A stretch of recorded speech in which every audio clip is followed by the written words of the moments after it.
A ver, y de lo que me dicen, ya estamos al aire. Qué gusto, qué placer a todos los que están viendo esta transmisión en vivo, a los que lo van a ver al programa cuando ya esté colgado en las redes. Síganos a propósito en todas las redes sociales. Estamos en Twitter, en Facebook y en YouTube. Somos 2005, un programa político que nace en medio de una pandemia en el 2020 y que se transmite los miércoles a las 19 horas. Es un sueño hecho realidad para mí tener un programa político. Siempre quise tener un programa político. Vamos a ver a dónde nos lleva, cuánto nos dura y de qué nos sirve. Esperamos que de mucho y para eso pues nos hemos reunido un grupo de amigos y de personas muy conocedoras a quienes voy a pasar a presentar a continuación. Voy a empezar con la cara visible de Ícare. Él es asesor comunicacional en temas delicados, en temas de emergencia, sabe mucho sobre el mensaje. Mi buen amigo Pedro Donoso. Hola maestro, gracias, saludos a todos, gracias por la invitación. Y también está por acá arriba marcando la punta, creo que la derecha, no, la izquierda, no sé. Está marcando la punta mi buen amigo que se dedica a las noticias desde hace tantos años, ha cubierto la Asamblea Nacional, ha volado persiguiendo a presidentes de la República por todas partes del planeta. Tú le preguntas si ha estado en un país y te responde que seguro que ha estado. Y aunque no se acuerde tanto de la parte turística porque estuvo en una cumbre de presidentes, pues estuvo muchos años en televisión, muchos años en prensa escrita, radial. Mi pana del alma, Daniel Montalvo. Hola, Kike, qué gusto, qué chévere, lo que siempre conversamos, cuando nos reímos, cuando estamos hablando del día a día, hoy lo podamos hacer televisado, mediatizado, transmitido en redes. Qué chévere que podamos compartir este sueño y que podamos sumar toditos algo. Como tú decías, puntero así, puntero izquierdo mentiroso, dilo así. Para los que saben de fútbol van a entender esa posición. Me gusta, me gusta. Somos un poquito tapiñados. y nuestra contratación extranjera no es tapiñada, él tiene más presión que los demás porque él tiene que rendir mejor, porque si no, posiblemente le toque regresarse a su tierra natal. Es un asesor igual, político, comunicacional, electoral, tiene un humor increíble que me encanta y le tengo mucho aprecio, aunque solo lo he visto una vez en mi vida en persona, Jacobo García. Muy buenas tardes, mis queridos amigos. Qué gusto estar aquí compartiendo y conectando realidades y experiencias. Y le vamos a demostrar al mundo y al Ecuador que finalmente no somos tan diferentes. Y perdona, no soy cuota extranjera porque los que somos de Manabí y Pijapa no ocupamos plaza extranjera. O sea que una Perfecto. Pequeña precisión, ¿no? No, sí, está bien que me corrijas. Y bueno, este programa tiene como característica que no le gusta a los que lo conformamos, a los que somos parte de este panel, no nos gusta mucho hablar de la actualidad, ¿no? Que la coyuntura, porque eso están hablando todos, eso están diciendo en todos los programas. Así que nosotros lo que tratamos es de agarrar un pedacito de la noticia y meternos por ahí en una dimensión desconocida. Así que bueno, les voy a presentar nuestro primer segmento, el primer segmento del día, que es No puedo creer que ha dicho lo que ha dicho.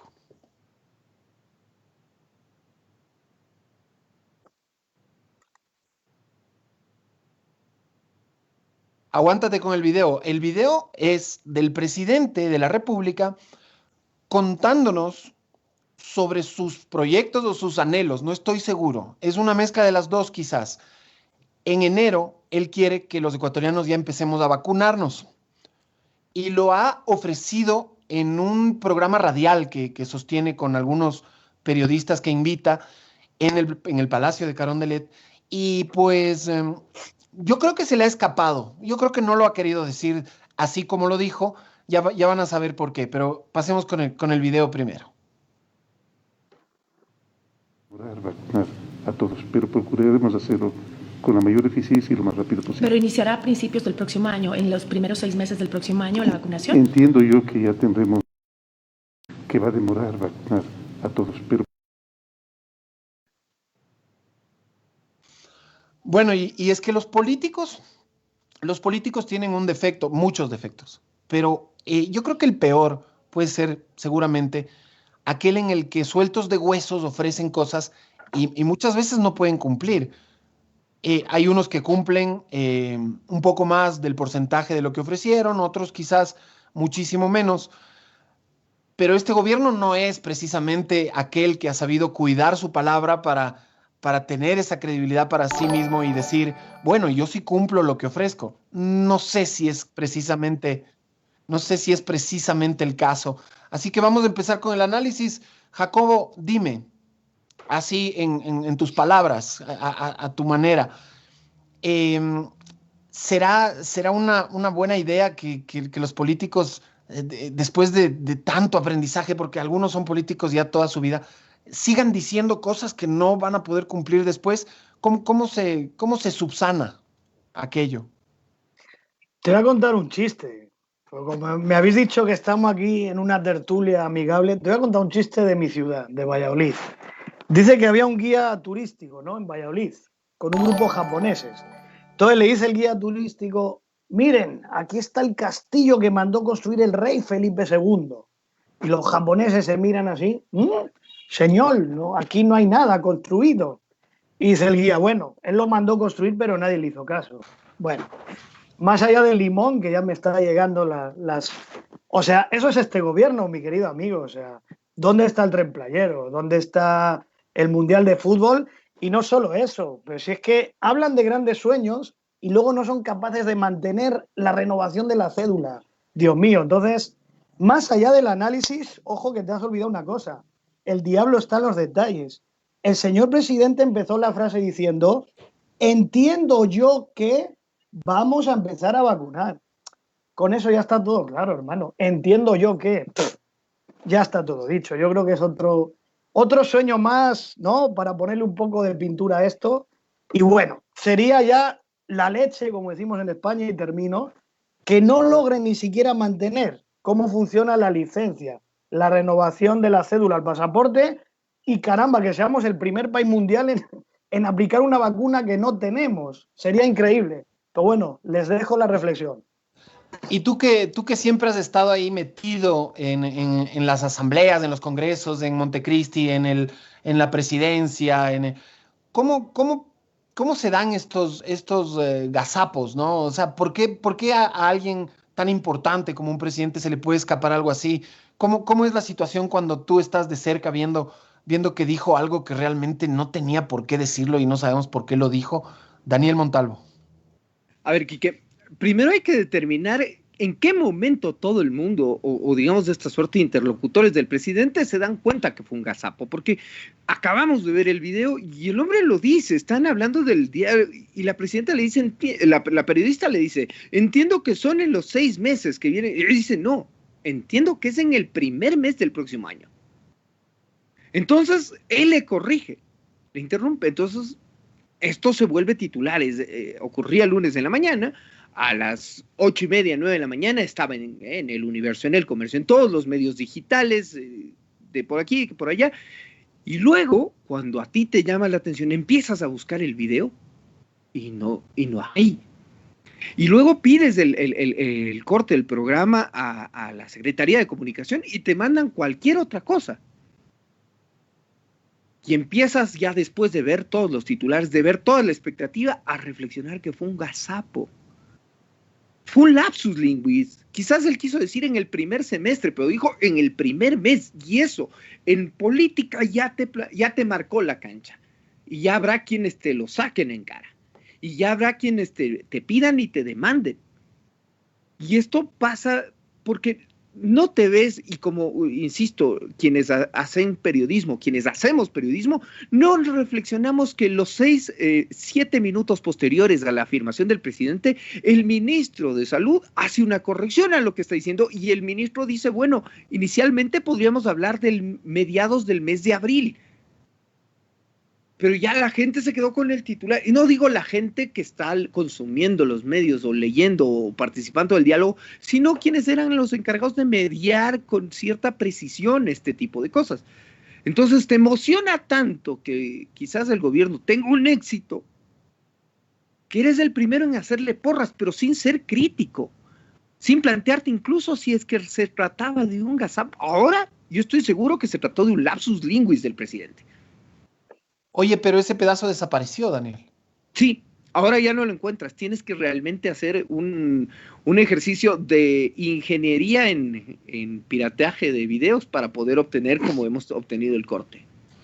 Oye, Pedro, ¿cómo se evitan estos malos ratos? Digo, comunicacionalmente, de hecho, fue una emergencia en la presidencia de la República esta situación, porque vemos que Daniel nos cuenta que él buscó el pedazo y que no aparecía, y que fue bastante difícil conseguirlo, pero ¿cómo a este nivel jerárquico superior se pueden un poco, digamos, como se dice, eh, minimizar los daños, un control de daños? Pedro Donoso. Digamos, yo creo que hay dos maneras, ¿no es cierto? La primera es teniendo la lectura adecuada de que el peor enemigo de los políticos o de quien toma decisiones o quien gobierna es la expectativa. Es decir, digamos, hay que tener muchísimo cuidado con esa bestia oscura que se llama expectativa, porque finalmente terminas generando, ¿no es cierto?, estos deseos frente a lo que realmente tú puedes controlar, ¿no? Es decir, yo divido al mundo en dos. En un renglón pongo lo que puedo controlar y en otro renglón pongo lo que no puedo controlar. Entonces, finalmente, si tú inflas la expectativa en el renglón 2 de lo que no puedes controlar, estás cometiendo un error político. Entonces, lo primero que haces es no generar expectativa. Cuando ya, digamos, de una u otra manera lo has dicho, has generado la expectativa, te has equivocado de ser el caso, yo creo que es mucho mejor salir a corregirlo pidiendo disculpas y reconociendo el error. Yo siento que la gente puede reconocer finalmente el error, puede aceptar el error, lo que sí no perdona, lo que sí no puede procesar es el engaño.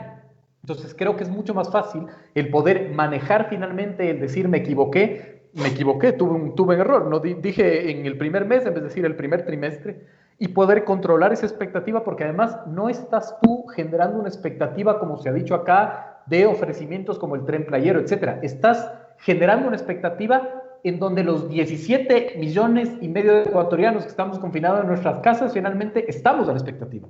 Me explico, no es el ofrecer el mundial que finalmente podrá interesar a unos y no interesar a otros. Estás ofreciendo una vacuna, es decir, estás ofreciendo la llave para poder de una vez por todas terminar este encierro que va casi 9 o 10 meses finalmente, ¿no? Entonces, la expectativa es mucho mayor, la que generas es mucho mayor y por ende, ¿no es cierto?, el escrutinio social va a ser mucho mayor.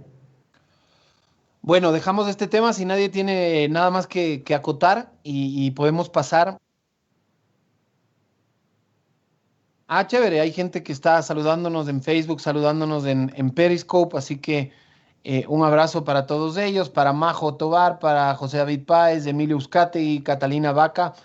Y bueno, vamos a pasar a nuestro segundo segmento que se llama Desmitificando el mito o Desmitificando mitos, que es un pequeño trabalenguas muy simpático con el que hemos bautizado a esta parte del programa en donde vamos a tratar un poco de ver temas que por ahí se puedan dar la vuelta una y otra vez, ¿no? Que sean reversibles, como esas chompas de antaño. Ya no hacen chompas reversibles ahora muy seguido. No las he visto al menos. Y Pedro Donoso escribió una columna respecto del pesimismo, porque es el estado de ánimo del ecuatoriano en general. Y no sé si sea solo del ecuatoriano, ¿no? Me parece que no habrá muchos seres vivos que estén totalmente optimistas con esta vida que nos ha tocado llevar desde marzo en esta parte del mundo. Así que presentamos Desmitificando mitos.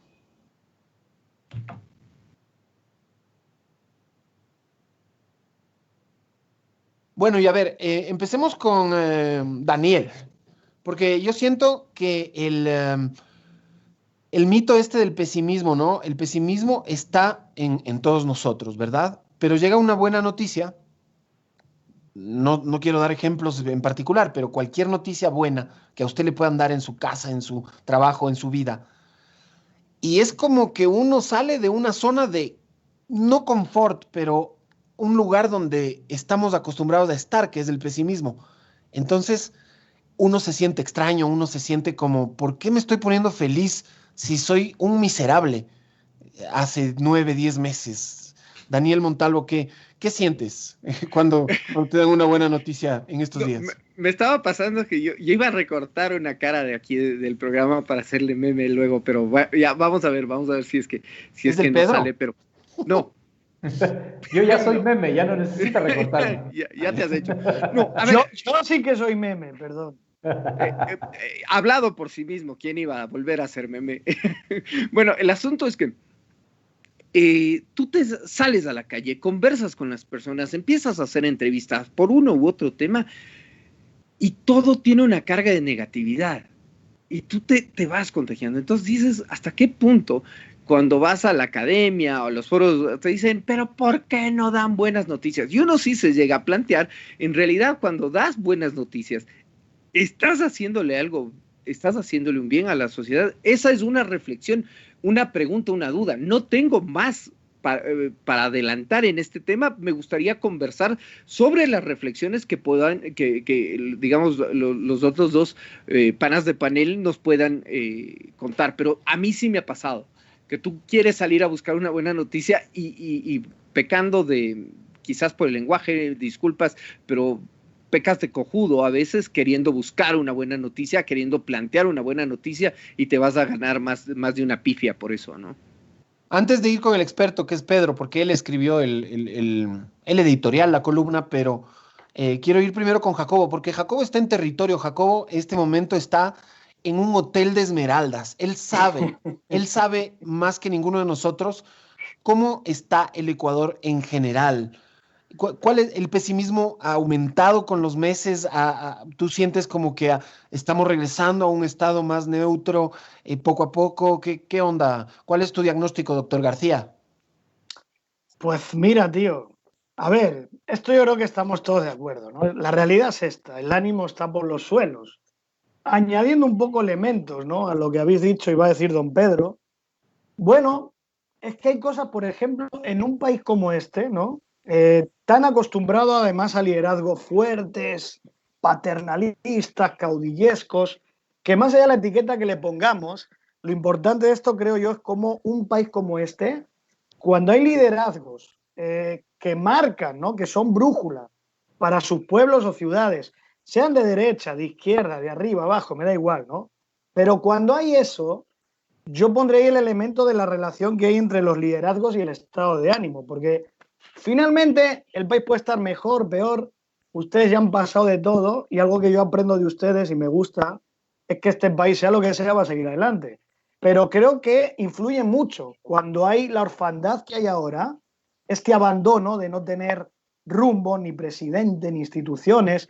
Lo único que tienes es a un señor que habla que en enero va a tener vacunas y mientras tanto un tren que ya tenía construido, que no tenía que hacer más, lo acaba de llevar a la chatarra, ¿no? Entonces, creo que eso, ahí en esa conexión, hay algo fundamental y que puede adelantar mucho de lo que pase en las siguientes elecciones. Lo dejo ahí, don Pedro ahora le dará otro significado, pero también cierro con una cosa. Siento que a veces hay que reivindicar también ese ánimo, es decir, no creo que sea solo, bueno, hablemos lo positivo y no pasa nada, démosles esperanza. Bueno, la gente tiene que expresarse, ¿no? Y no tiene muchos canales para expresarse. No hay instituciones, no hay partidos. Cuando salen a la calle son terroristas, o son no sé qué, o son no sé cuál. Entonces, vamos a escuchar a la gente y vamos a reivindicar y a dar protagonismo de la forma en que se expresa, ¿no?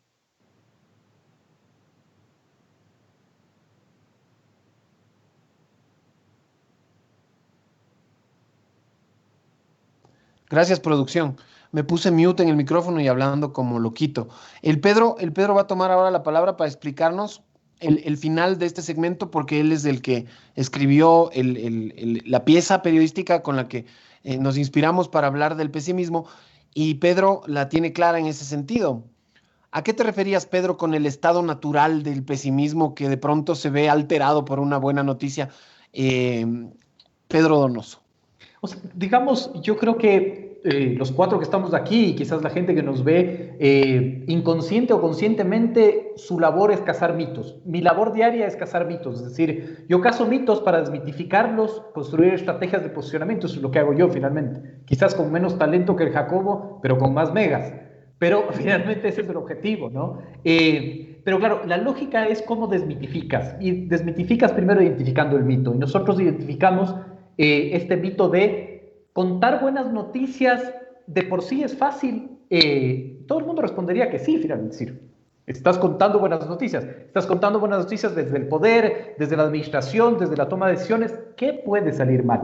Eso está conectado finalmente con el contexto. Es decir, un hecho en sí mismo no se defiende solo, decía Bruno Latour. Hay que salir a defenderlo, ¿verdad? Y en niveles de pesimismo alto, como el que estamos viviendo ahora, en donde, por ejemplo, los expertos en cuantitativo, con los cuales yo he conversado, me han dicho, es la primera vez en donde nosotros leemos y medimos este nivel de pesimismo tan elevado que ni siquiera se había dado a finales de los 90 con la crisis bancaria, en la guerra con el CNP, etcétera, en donde Clima Social ya nos decía, 8 de cada 10 encuestados sienten que su situación es peor a la que estaba antes, ¿no es cierto? 53.4% de personas encuestadas sienten que el país está en retroceso. Entonces, finalmente uno dice, dar buenas noticias en esta esfera, ¿es fácil o es difícil? Pues finalmente nosotros consideramos que es difícil, ¿no? Y es difícil porque el pesimismo no solo es una realidad, también es un imaginario que es conveniente para todos, que entra en la zona de confort. ¿A quién le conviene el pesimismo? A los opositores del gobierno también,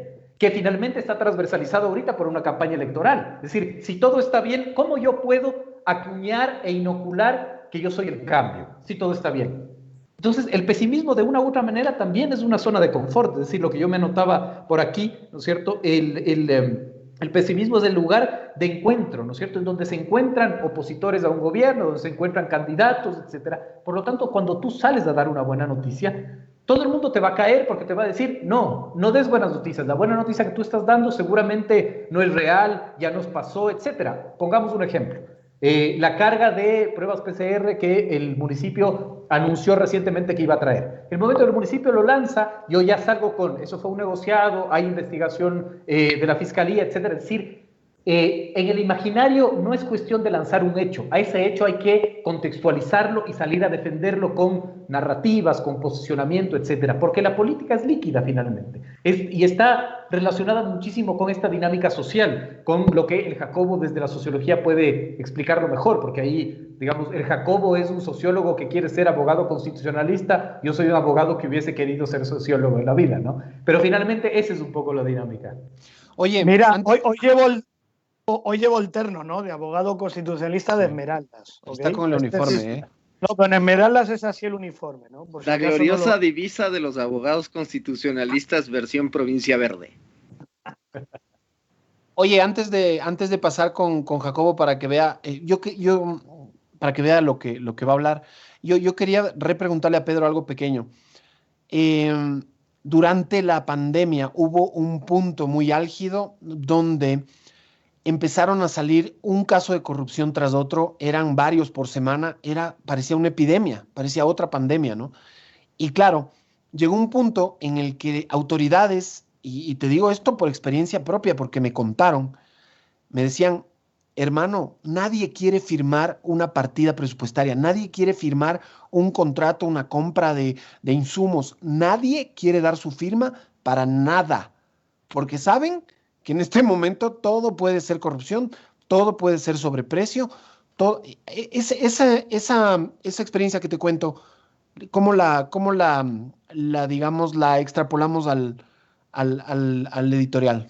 En estos procesos, digamos, los procesos políticos son como un río, siento yo. Es decir, el momento en que encuentran un cauce, siguen ese cauce y tienen que llegar a algún lado. Yo siento que el pesimismo se transforma también en inacción finalmente de la sociedad, de los estamentos sociales, de los tomadores de decisiones, del gobierno en sí mismo también. Entonces, mucho puede ser también eso, ¿no? Es decir, esta lógica pesimista que se transforma en inacción, más evidentemente las tensiones políticas que pueden haber en el ejemplo que tú nos estás dando, ¿no? Pero claro, finalmente de eso también se trata, de que el momento en que quieres dar una buena noticia, como está eso, extrapolado, transversalizado por época electoral, por oposición política o por lo que sea, lo empiezas a pensar si es que es una buena idea anunciar una buena noticia o dejarte llevar por el tema de la inacción que provoca de una u otra manera el pesimismo, ¿no? Jacobo García, con lo que quieras aportar, y después Daniel Montalvo. No tengo mucho que aportar, más bien nos hemos complementado. Yo lo que digo es que simplemente, claro, como dice siempre el Pedro, ¿no? Algo que dice el Pedro que a mí me gusta. Fíjense, yo me dedico, buena parte de mi vida la dedico a las encuestas, ¿no? A la investigación de números. Y sí, los números nos dicen que el ánimo es negativo ya, de acuerdo, pero hay que ir más allá de. O sea, que es lo que dice siempre el Pedro. Hay que entender, ese ánimo negativo está asociado solo a un problema, a una coyuntura, o como dije yo, influye esa orfandad que tiene la gente en un país acostumbrado a liderazgos fuertes. Y miren, les pongo un ejemplo y les pongo el gusanito de la curiosidad. Vayan a Guayas o a Guayaquil y vean cómo está la campaña allí. Y entendamos todos cómo está una sociedad donde no está ni Correa ni Nebot. Y ahí van a entender el ánimo negativo que no está solo asociado a los problemas tangibles y materiales. Vaya, yo ahí quiero sumarme con una pregunta para los dos expertos, porque, a ver, estamos claros, hay un estado de ánimo, esa es la palabra, la lectura es un estado de ánimo de pesimismo, y tú te quieres arriesgar a contar una buena noticia, seas vocero, seas periodista, seas generador de opinión, y como bien relata Pedro, te puedes terminar dando con la piedra en los dientes, como se dice coloquialmente. Entonces te pregunto, ¿cuál es la opción? ¿Hay algo bueno que contar? ¿O tenemos que guardarnos las noticias buenas que influyen en el clima ese de que todo el mundo está agazapado antes de las elecciones, todo el mundo está escondido, todo el mundo mira así, con sospecha o levantando lo menos posible? Entonces yo sí les pregunto, es momento de empezar a replantearnos de esto, de arriesgarnos a contar algo positivo, aunque sea para darnos con la piedra en la boca, o mejor te la guardas. Y les pregunto tanto a Jacobo como al Pedro. Pedro Donoso. Yo creo que es inevitable tener que contar lo bueno finalmente, porque no te lo vas a guardar tampoco. Lo que sí es que sí necesitas una estrategia de control de daños y poder entender el contexto, ¿no? Y entender el contexto de que esto va a entrar en lo que nosotros conceptualmente hemos denominado la zona de funcionalidad. Es decir, vas a saber que vas a llegar a ser funcional finalmente a los intereses que, de una u otra manera, en época electoral es fuego cruzado. Entonces, lo único que puedes hacer es establecer una estrategia de control de daños, finalmente, como decía el Enrique, ¿no? Jacobo. Ahí viene solo pequeña repregunta. Dame un segundo, Quique, perdóname que me la salte, pero Pedro, te pongo el ejemplo. Quedamos en no hablar mucho de coyuntura, pero aquí hay un ejemplo. La semana pasada se anuncia la firma de este acuerdo de primera fase o de primera instancia entre Ecuador y Estados Unidos. No es un tema completamente tributario, pero ya es un avance para lograr una liberación de aranceles. Alguien quiere comunicarte y te caen por aquí, te caen por allá, eso no es lo que debía hacer. Entonces, ¿qué dices? ¿Te lo guardas? Porque como tú dices, hay que salir con una estrategia de control de daños, pero las balas te llegan de todo lado, pana. No, totalmente de acuerdo. Finalmente, ahí hay que tener una construcción y un análisis de contexto previo para construir una narrativa de respuesta. Ahora, el tema del acuerdo comercial con Estados Unidos no es como el anuncio de las vacunas, en donde es una buena noticia de una u otra manera. El acuerdo con Estados Unidos para el sector empresarial es una muy buena noticia y me imagino que para los sectores de la izquierda será una muy mala noticia finalmente, ¿no? Y ahí es cuando se traba la litis, como dicen los abogados, ahí es cuando se traba, ¿no es cierto?, la tensión social. Entonces, pero de todas maneras es un hecho que finalmente los medios tienen que comunicarlo, obviamente, y que está en el campo de la academia, de lo político, de lo empresarial, darle ese contexto, ¿no? El tema, digamos, de las buenas noticias es, dando buenas noticias y rompiendo este mito, es la lógica de creer que siempre las buenas noticias y la lógica del optimismo va a calar muy bien en todos los estamentos sociales, y eso finalmente se cree desde la inocencia cuando no se entiende que de una u otra manera ahorita lo que pesa es el estado, la situación, la zona de confort del pesimismo, ¿no? Jacobo García, ¿qué tienes que decir? Muy rápidamente, amigos. Yo como me toca a veces sortear esto más desde lo micro, donde muchas veces tienes que acomodarte mucho al contexto, al tipo de liderazgo y demás, yo siempre digo que en mi vida particular esto depende del contexto. Lo que dice Pedro, a ver, según el liderazgo, según el contexto, según el tema, el pretexto en el que yo hable positivo o no, va a funcionar o no. Lo resumo en un ejemplo, muy rápido. Si yo soy reconocido como buena gente en una sociedad y voy a hablar una cosa positiva porque la gente sabe que yo quiero ayudarles a levantarles el ánimo, la gente lo va a tomar bien. Pero si yo soy el presidente del gobierno, estoy abandonando a la gente, no hago nada por ayudarles y se están quemando y voy a sus casas y les cuento un chiste para levantarles el ánimo, más vale que tenga un carro ahí fuera para que me saque volando. Con esto quiero decir, todo depende quién soy, mis atributos, el contexto y el pretexto de por qué voy a hablar negativo, positivo, así o asá y cómo lo entiende la gente, ¿no? Bueno, ya este segmento estuvo de más, vamos a pasar al tercero. Este segmento es un poco para hablar de personajes. En esta ocasión vamos a hablar no de un tema coyuntural, sino de qué hay después de un personaje, ¿no? Ayer estuve casi conectado a las 8 horas escuchando el juicio político a la ex ministra. La ex ministra que era un personaje del gobierno que siempre estuvo ligada a las decisiones importantes. Quizás no era presidenta de la República, pero no creo que le faltaba mucho para hacerlo. Y de hecho intentó ser vicepresidenta. Estuvo más de 2 años en ese importante cargo, en esa cartera. Y ayer le tocó abandonar el barco, pero vamos a hablar qué viene después de María Paula Romo en nuestro segmento Desenyuchando al personaje.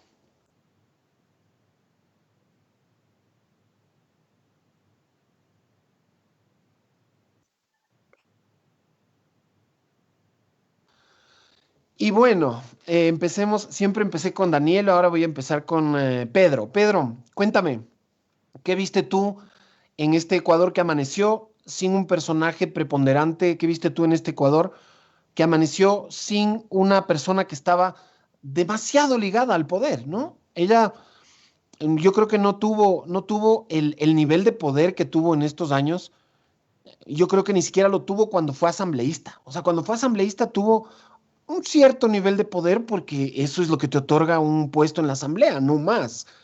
Pero yo creo que esta vez a ella sí, pues se le, se le, se le escaparon los caballos en cuestión de poder. Y hay gente que va más allá y dice que fue una caída del gobierno, inclusive. O sea, como que no se cayó el gobierno porque está ahí, porque siguen ahí, pero se cayó una pieza tan importante que sí fue casi como una fractura, ¿no? Un gobierno que ya de por sí es casi es casi un armatoste en ruinas, ¿no? A ratos. Pedro Donoso. Creo que el rol, mi rol, digamos, como lector de contexto, y yo me resisto mucho a hacer un análisis del personaje y del hecho. Es decir, yo siento que el Ecuador es este país, digamos, que vive más de los sucesos que de los procesos, cuando debería ser al revés, ¿no? Y digamos, hacer un análisis del hecho en sí mismo creo que no aporta nada. Lo que sí creo que es importante finalmente es lo que dije, ¿no? Es decir, los hechos no se defienden solos, van a haber estamentos que van a salir a contextualizarlos, a darles una lógica, a defenderlos, y creo que ese es el análisis, ¿no? A mí lo que me preocupa finalmente es que nadie nos explica ahorita en manos de quién queda la operación política de un gobierno que aún le resta 180 días de ejercicio gubernamental. Es decir, creo que está súper de moda o salir a defender a la ministra o salir a atacarle a la ministra. Y creo que finalmente mi rol como lector de contexto no es ese. Mi rol es finalmente decir, ya hubo el hecho, ¿no es cierto? Está destituida, ¿verdad? Ahora, ¿cuál es la carta que presenta el gobierno para decir las tensiones políticas que estos 180 días de gestión me van a generar? Yo los voy a procesar por aquí. Porque el problema es que cuando un gobierno no tiene una válvula de escape, las tensiones políticas se le revierten. Ahora yo quiero hacer mucho hincapié en cómo se da finalmente el juicio político, y yo siento también que esta es una ruptura oficial del legislativo con el ejecutivo, ahora sí oficial, porque finalmente, digamos, la ministra saliente va rompiendo, ¿no es cierto?, ya absolutamente oficialmente la relación que tiene el Ejecutivo con el Legislativo.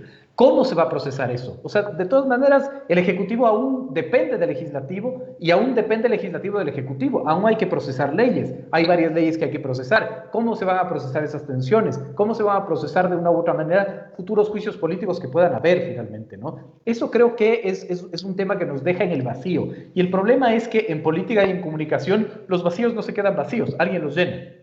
Y el tema es que el gobierno, en mi criterio, no toma esa iniciativa y no decide llenarlos. Entonces, es súper decidor también, para mí, la política tiene mucho de simbología y hay que analizar esos símbolos, tiene mucho también con el tema de a quién dejo yo encargado el ministerio finalmente, ¿no? Entonces, dejas el ministerio encargado con un titular o con un ministro que se encargaba de la seguridad ciudadana, entonces lo que me estás diciendo, ok, ese ministerio no se va a encargar de las negociaciones políticas, de la operación política, entonces, ¿quién lo va a hacer? A mí, digamos, me queda como ese hueco finalmente, sin olvidar que ahorita toda la sociedad estamos discutiendo quién llega a Carondelet en abril o en febrero. Nada más. Estamos olvidando que aún hay 180 días de gobierno y que ese gobierno tiene que gobernar e establecer, digamos, estas disputas que empiezan a nacer. Por poner un ejemplo, la disputa que ahora nace para ampliar la reserva marina de Galápagos entre los ambientalistas y la industria pesquera. ¿Quién va finalmente a moderar esas diferencias políticas? ¿Cuál es la válvula de escape en donde se tienen que procesar esas diferencias políticas? Polarización hay, de acuerdo, pero el Estado tiene que ser esa válvula de escape que administre esas tensiones. Para mí la política es el arte de administrar las tensiones, es el arte de poder, digamos, procesar esas tensiones. El Estado, su rol para mí es el de procesar las tensiones para que no se eleven a tensiones sociales, ¿no? A ver, yo quiero escuchar del lado de la experiencia. ¿A qué episodio histórico te recuerda lo que pasó ayer, Daniel Montalvo, tú que has estado tantas veces en donde las papas queman? La última vez que en Ecuador se censuró un ministro de Gobierno y Política fue precisamente en el gobierno de León Férez Cordero, cuando el Congreso de ese entonces es a Luis Robles Plaza. Y como bien dice Pedro, teniendo un presidente de la fuerza de Férez Cordero, no estoy hablando de que esté bien ni de que está mal, sino con la presencia, la fuerza, el liderazgo, ¿ya? se vieron enfrentados incluso a la necesidad de decirle no al Congreso, ¿no? Y Luis Robles Plaza no salió pese a la destitución ordenada por el Congreso. Luego, no tienes la censura a un ministro de gobierno, tienes otro episodio similar en la década de los 90, durante el gobierno de Sixto Durán Ballén, cuando se enjuicia al vicepresidente de la República, Alberto Dajic, ¿ya? Pero después tienes la década correísta. Bueno, sí, la cesación, habrá quien me recuerde la cesación de Lucio Gutiérrez por parte del Congreso por abandono de cargo, o la de Bucarán, pero que un gobierno en funciones, porque no estamos hablando que se ha cesado el gobierno, se quede sin un, digamos, un rostro visible. No hablemos de liderazgo, no hablemos de bondad ni de maldad, simplemente sin un rostro visible para encabezar procesos que son tan delicados, como por ejemplo aprobar una ley anticorrupción de la que depende el desembolso de $2,000 millones, sí, de deuda, pero que este rato va a servir para pagar las cuentas atrasadas que tiene el Estado. Ni siquiera solo el gobierno, sino el Estado en general tiene cuentas atrasadas. Sí te marca quién va a liderar ese diálogo con la Asamblea. El general Patricio Pazmiño, un policía en servicio pasivo, con absolutas destrezas en investigación. Él ha investigado casos de narcotráfico, casos de asesinatos, casos de delincuencia organizada. Sí, esa es su experticia, en establecer, como bien decía Pedro, un marco para la seguridad ciudadana. Pero ¿será que tienes que aplicar políticas antidelincuenciales para negociar con la Asamblea? Seguramente habrá quien ya haga un meme, que le están poniendo un policía investigador a la Asamblea. ¿Ya? Pero ya en lo práctico sí, a mí sí me queda dudas.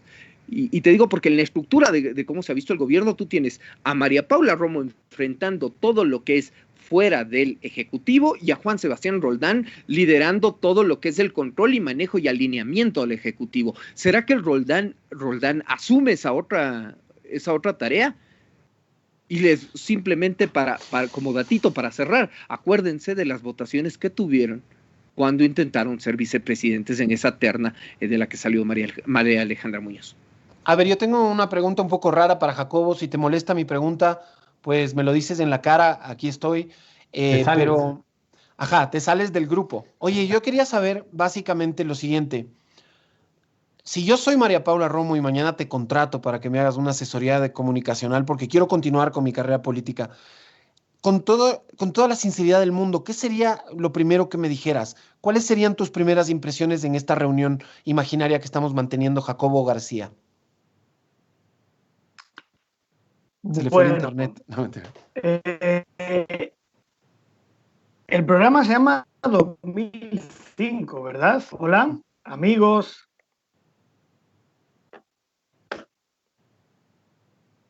Hola.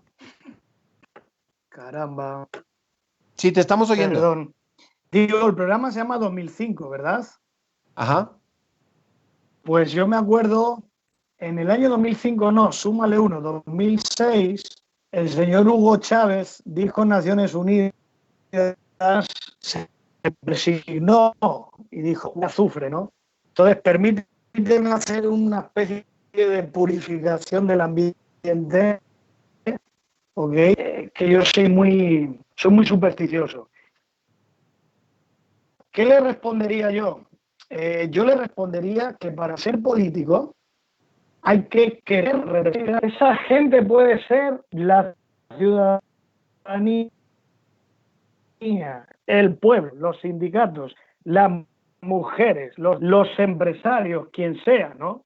Pero tienes que tener claro que tu causa debe ser representar, defender o hacer algo. Creo que no ha cumplido eso, o más bien lo que ha cumplido es defender a un sector de gente que no era, ¿no?, el diseñado originalmente en su carrera política.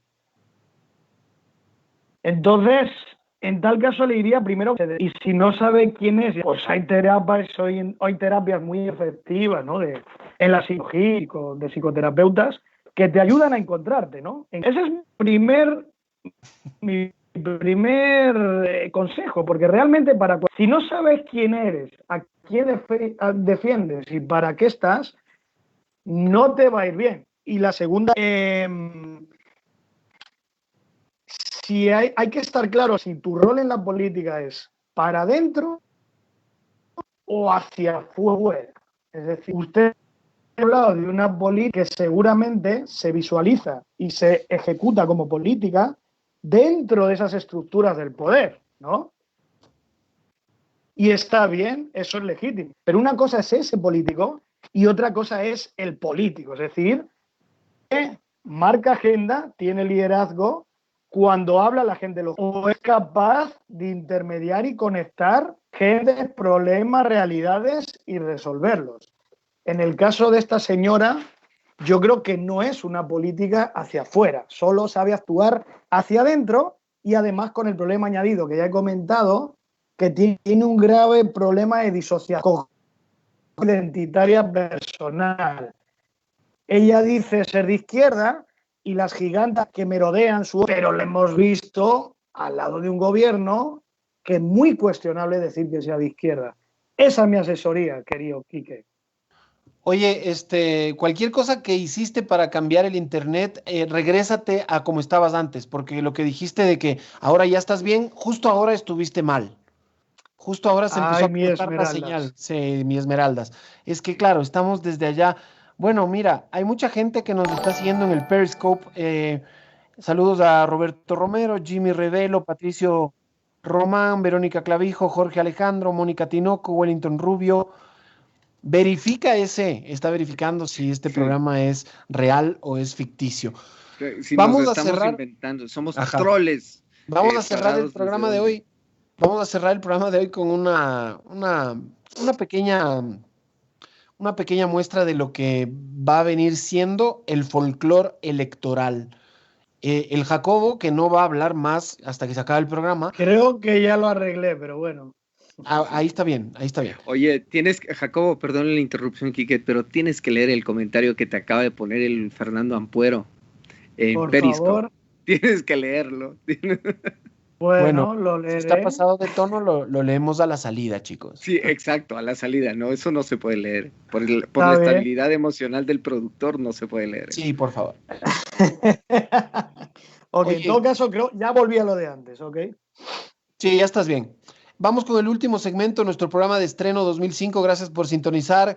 Estamos aquí reunidos. Puede ser que estemos los cuatro siempre. Puede ser que algún día alguien se muera, como Maradona, por ejemplo, hoy, que a mí me ha dejado con una estela de nostalgia terrible. Pero nuestro último segmento se llama em, Le hicieron meme o lo hicieron meme, porque es un segmento donde vamos a buscar elementos del folclore ecuatoriano electoral, porque yo creo que y Jacobo lo dijo hoy temprano en el grupo en el que trabajábamos para preparar este programa, me dijo, cada semana van a salir estos personajes, estos candidatos con nombres extraños, improbables. Por ahí seguramente encontraremos consignas de campaña de Macondo o qué sé yo, o promesas de campaña que no se van a poder cumplir seguramente. Y a mí me encanta eso de la política y del Ecuador en general, así que les presentamos esto que lo hicieron meme.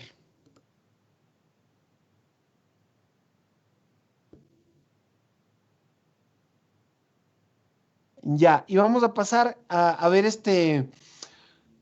parece que es para Manta, ¿no? Y parece que es para, ¿qué puede ser? Para, sí, pero no es Concejala, claro. para concejala o concejalo. ¿Por qué Oye, concejales? Están escogiendo concejales en Manta. oye, David, No, esto es de la pasada, de 2019. Ah, es del año pasado. Sí, ponla en el gráfico para que la gente pueda ver a nuestra candidata Marciana Valdivieso. Y claro, no queremos burlarnos del nombre, no queremos eso porque yo me llamo Arsenio, o sea, yo me llamo Arsenio. Ese es mi nombre, está en mi cédula y se me han burlado en innumerable cantidad de veces. Pero sí es un nombre que se podría explotar, Jacobo, ¿no? Acepto el desafío, me parece como demasiado terrícola de su parte. ¿Qué se podía buscar, Jacobo? Sigue adelante con tu análisis de este este primer folclore ecuatoriano electoral? Mira, hablaba antes Pedro del estado de ánimo, hablaban ustedes el negativismo y todo esto. Hay algo muy bueno que tienen las campañas electorales y que dentro de todo no dejan de ser una especie de folclore y fiesta popular, una tradición que se da en el territorio cada año, cada 2 años. Bueno, en un país como este, en todos los años suele haber elecciones, ¿no? Que es otra cosa maravillosa. Así haya muchas impugnaciones. Entonces, ¿qué es lo que pasa? Que más allá del ánimo, como yo siempre digo esto, ¿qué es una campaña? Una campaña consiste en crear una conversación, en contar una historia y ponerla en acción en cada rincón de la ciudad, del barrio y de la provincia. Al hacer esto, tienes una serie de personajes que nadie conocía y de repente los ve y que pasan cosas chistosas. Tienes lo que yo llamo la economía de la campaña electoral. Usted no sabe la cantidad de dolaritos que se mueven cuando hay campañas electorales. Y esta industria de las campañas va desde el señor que le dan $5 por tener una bandera hasta el líder del barrio que cobra $100 para que las huestes políticas entren a su barrio. Entonces, tienes esto, tienes una serie de tradiciones familiares, culturales, identitarias en los barrios, en las familias, cada vez que hay una campaña, ¿no? Entonces, insisto, esto es una forma de mostrar identidad y alegría, una fiesta que se opone un poco a este desinterés, pesimismo que vemos siempre en las encuestas. Entonces, todas las semanas yo les garantizo que además de estos nombres chistosos, porque nuestro lindo Ecuador es así, ¿no? Vamos a ver gazapos, vamos a ver errores, meteduras de pata, vamos a ver historias increíbles, vamos a ver de todo un poco, porque finalmente la campaña es eso, una nueva historia y es una oportunidad, y cierro con esto, que es lo más importante, la campaña siempre es una oportunidad para regenerar y levantar ese ánimo que está por los suelos y que la gente busque nuevos referentes que los lleve hacia otro puerto. Sabes que una época mi mujer votaba en un colegio arriba, en la parte, no sé si más popular, pero en una parte un poquito apartada del centro de Sangolquí, y yo le acompañaba feliz de la vida.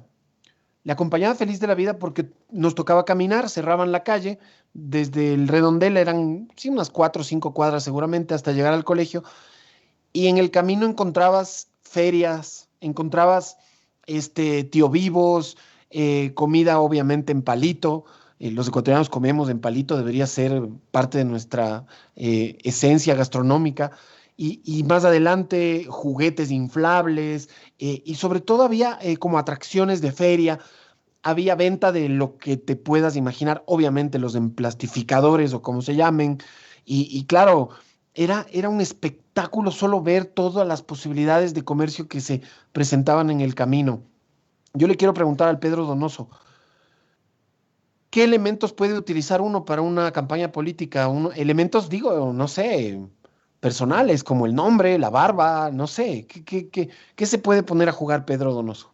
O sea, ahí el experto es Jacobo, la verdad, ¿no? Pero creo, y eso discutíamos antes, creo que hay muchos elementos. Para mí, uno de los principales elementos es la estética. La estética, además, construida desde lo social, ¿no? Es decir, lo que nosotros aceptamos desde la estética, ¿no? Y la estética también entendida no solo por lo que me gusta ver, sino por lo coherente con mi identidad. Es decir, yo siento que muchas veces, digamos, las propuestas electorales chocan porque hay un choque finalmente identitario, ¿no? Es decir, por ejemplo, para mí no puede haber nadie menos correísta que Arauz en la estética, quiero decir, ¿no? Es decir, es el antagonismo de la propuesta correísta, ¿no? Porque es, digamos, desde su postura, desde su lógica, no identitaria, pero su lógica estética, ¿no es cierto?, es lo contrario que uno puede analizar del fenómeno correísmo, ¿no? El fenómeno correísmo, además, brutal, avallazador, fuerte en su mensaje, en su puesta en escena. En cambio, digamos, esta propuesta es muy tímida, muy tecnocrática, ¿no? Entonces creo que, digamos, tiene esa relación entre, digamos, de estética y la puesta en escena que está transversalizado por la identidad, ¿no? Tú que debes haber cubierto ya no sé cuántas elecciones, pero por lo poblado de tu cabellera deben ser unas 25, tal vez. No, a ver, desde No, yo quiero que me cuentes qué es lo del más, 96. qué es lo más Desde la del folclórico que has visto en una elección en el Ecuador, Daniel Montalvo. Ajá. A ver, cuando tú haces un repaso de la democracia ecuatoriana y del proceso electoral en el marco democrático ecuatoriano, te vas a encontrar con cosas absolutamente divertidísimas a lo largo de la historia. El asunto es que ahora se vuelven mucho más visibles, tienen una mayor exposición y como alguna vez conversábamos con el Jacobo en el programa de radio que conduzco yo las mañanas, esto tiene un efecto, no solo es un producto cultural, no solo es una chambonada, no solo es, digamos, parte de esa gracia con la que podemos ver la política, sino que incluso tiene una intencionalidad lograr esto. O sea, si al menos te ríes con el candidato, ya ganaste un punto. Y acuérdense ustedes, con Lucio los huevos no pasaban así, o sea, y empezó todo a hacerse memes. Y eso le permitió a Lucio mantenerse en el recordatorio, en el marco, digamos así, en el top 10 de los políticos presidenciables. No digo porque sea bueno, estoy diciendo porque la gente se acuerda. Y lo mismo ocurre ahora con Noboa. Al mismo juego se ha metido Lazo, en el mismo juego están metido Yacu Pérez en esta campaña, pero insisto, si ustedes hacen un poquito de recorderis, no se acuerdan de Bucarán bailando, comiendo guata, sí, ya en el ejercicio de la presidencia, pero en la campaña hizo cosas iguales o peores. Y peores, no quiero decir, a ver, iguales o distintas, o iguales o mejores, ya depende de cómo le quieran, con la valoración que ustedes le quieran ver. Pero esto no solo es parte de la cultura, no lo veamos como la cultura, porque capaz decimos, sí, nos conformamos, es que nosotros tenemos políticos payasos. No, esto tiene una intencionalidad. Y esto busca precisamente estar ahí en la recordación. Y Noboa, créanme, se ha graduado con este asunto. El tipo coge, llega y se mantiene en la recordación de los electores, sobre todo en un segmento del electorado, y ustedes son los expertos, no sabrán aclarar cuál, pero está en el top de recordación, por descarte. O sea, no estás analizando el plan económico, no estás debatiendo sus posturas sobre el déficit de la balanza comercial, no estás debatiendo sobre la generación de empleo, no, estás debatiendo el meme. Y si el uno está en calzoncillo abrazado del oso y el otro está parado frente al volcán, frente al huracán en la playa, y esa es la narrativa a la que te están empujando, no es... créanme, no hay que comérsele ese asunto, es que el pueblo pide circo, hay que darle circo. No es verdad. Aquí hay una intencionalidad y hasta cierto punto un facilismo. Oye, yo quiero proponer para el próximo encuentro, que será el próximo miércoles, ¿qué cae? ¿3? ¿Qué cae? Espérate. ¿2? Bueno, dos o tres. 2 de diciembre, que nos vamos a volver a ver aquí en 2005. Yo quiero proponer el primer tema desde ya, que sea ese que acaban de mencionar. ¿De qué estamos hablando los ecuatorianos? Estamos ya en pre-campaña, en el momento álgido. Yo sé que en diciembre empieza a finales, pero ya hay meetings, ya hay entrevistas en todos los medios, ya hay redes sociales cargadas de publicidad. Pero ¿qué estamos hablando? Estamos hablando de realmente lo que hay que hablar. A ratos creo que estamos hablando de cualquier otra cosa que de los temas que más nos interesan, más nos importan. Y quisiera proponer eso, no sé todavía en qué segmento le vamos a meter, pero quiero agradecer a Pedro Donoso, quiero agradecer a Daniel Montalvo, a Jacobo García, quien les habla, Quique Vivanco, que hacemos este programa una vez a la semana. Tenemos un año de aquí en adelante, si nos acompaña la suerte, a mí me encanta la suerte. Y quiero invitarles a que nos sigan en Twitter como 2005. 2 y 5 en letras, 1000 en números, 2005. Y también estamos en el Facebook como 2005. Ahí es al revés, 1000 en letras, solo 2 y 5 en números, 2005. En Facebook, en Twitter y en YouTube. El programa lo van a poder ver en YouTube siempre. Y en vivo hoy se pudo ver en Periscope y en Facebook Live. Les agradezco muchísimo a mis queridos amigos, con quienes espero desde hoy, pues, formar un lazo inquebrantable para tratar de desenmascarar y aprender más. Espero que la segunda vez que nos veamos, este programa sea mejor que esta vez y así en adelante, compadres. Rayando la desinformación te faltó para resucitarle al señor. Gracias, amigos. Un abrazo, mis queridos 2005. Cuídense. Vamos. Chao, chao. Y gracias a David Francisco Almeida, Mayor, que estuvo en la producción y en el manejo de los controles y en todo el tema de la imagen. Impresionante, impresionante. Davidcito, un abrazo para vos. Y nos reencontramos el otro miércoles. Déjennos los comentarios que quieran en las redes sociales ahí para están ver, los buenos comentarios, ¿eh? para ver de qué diablos vamos a hablar el próximo miércoles. Un abrazo. Abrazos. Parto Chao, de los chao. Gracias ojos. a todos. Un por abrazo. seguirnos.